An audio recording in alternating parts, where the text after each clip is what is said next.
So I started using crows in my work, and initially yesterday when I started cutting out the crow stencils, I was thinking that I wanted to have some sort of mystery, some sort of darkness into some of these works. But I had some friends around and they were saying, oh, crows are always a bit, morbid and a bit related to death, blah blah blah. And I guess that's true in many respects. So I thought, well, why not include, instead of just doing dark crows and stuff, I thought, well, why not do textured crows with blues and greens, because blues and greens symbolise growth, life, prosperity. So I sort of wanted to have that combination of the mysteriousness of crows and that association with everything that people think of crows, but with a twist of life and vitality and renewal. So that's what's happening with this work so far.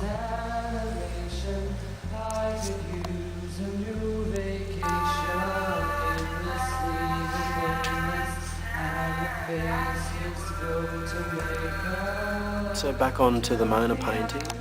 I haven't done too much, but what I have added so far is the outline of a crow sitting on her arm, which I'm going to be bringing into the work very soon. Speaking of crows, they're just starting to appear. There's two that I've just made like a stencil, cut out, pick them up. I actually like the combinations of the blues and the browns. So I thought I'd quickly explain how I make my stencils. Basically I draw the image that I want on a brown piece of paper. So for example here I've drawn several different types of crow in different positions. So then I just cut it out with a stencil knife.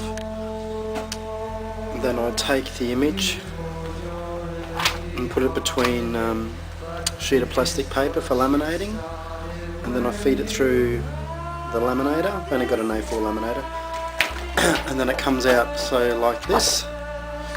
It's just like the bottom half of the crow, and then I'll just carve that out again with a stencil knife, and then you've got your stencil.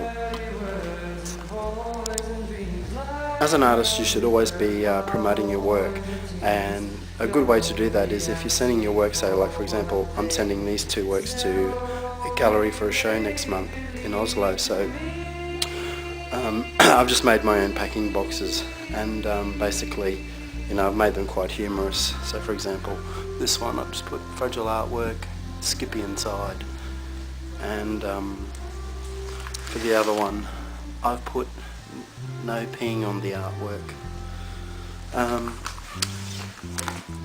Because they're going to be seen by quite a few people, I guess, between here and the gallery, so it's always quite good to advertise your work, and people get interested just by seeing the packages, and I'll put my website address up there as well, so that's a good tip.